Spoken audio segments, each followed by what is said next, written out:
स्तोत्रम्। अस्य श्रीकुञ्जिकास्तोत्रमन्त्रस्य सदाशिवऋषिः अनुष्टुप्छन्दः श्रीत्रिगुणात्मिका देवता। ॐ ऐं बीजम्, ॐ ह्रीं शक्तिः, ॐ क्लीं कीलकं मम सर्वाभीष्टसिद्ध्यर्थे जपे विनियोगः। शिव उवाच शृणु देवि प्रवक्ष्यामि कुञ्जिकास्तोत्रमुत्तमं येन मन्त्रप्रभावेन चण्डीजापः शुभो भवेत्। न कवचन्नार्गलास्तोत्रं कीलकं न रहस्यकं न सूक्तं नापि ध्यानं च न न्यासो न च वार्चनं। कुञ्जिकापाठमात्रेण दुर्गापाठफलं लभेत्। अतिगुह्यतरं देवि देवानामपि दुर्लभं। गोपनीयं प्रयत्नेन स्वयोनिरिव पार्वती मारणं मोहनो वश्यं स्तम्भनोच्चाटनादिकं पाठमात्रेण संसिध्येत् कुञ्जिकास्तोत्रमुत्तमम्। अथ मन्त्रः। ॐ ऐं ह्रीं क्लीं चामुण्डायै विच्चे।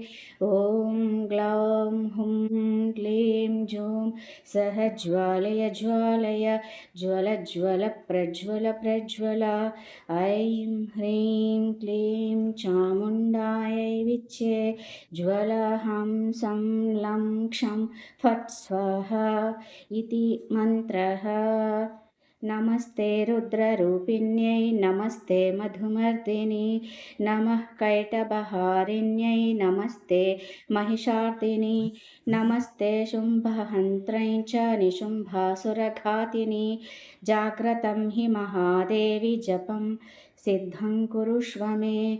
ऐङ्कारी सृष्टिरूपायै ह्रीङ्कारी प्रतिपालिका क्लीङ्कारी कामरूपिण्यै बीजरूपे नमोऽस्तु ते।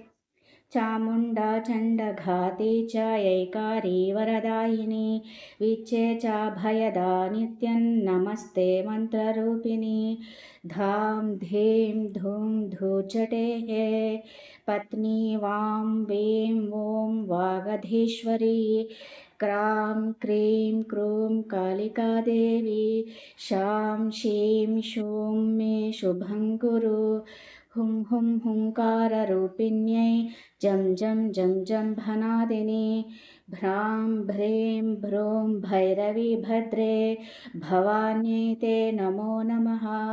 अं कं चं टं तं पं यं शं वीं दुं ऐं वीं हं क्षं धिजाग्रं धिजाग्रं त्रोटय त्रोटय दीप्तं कुरु कुरु स्वाहा।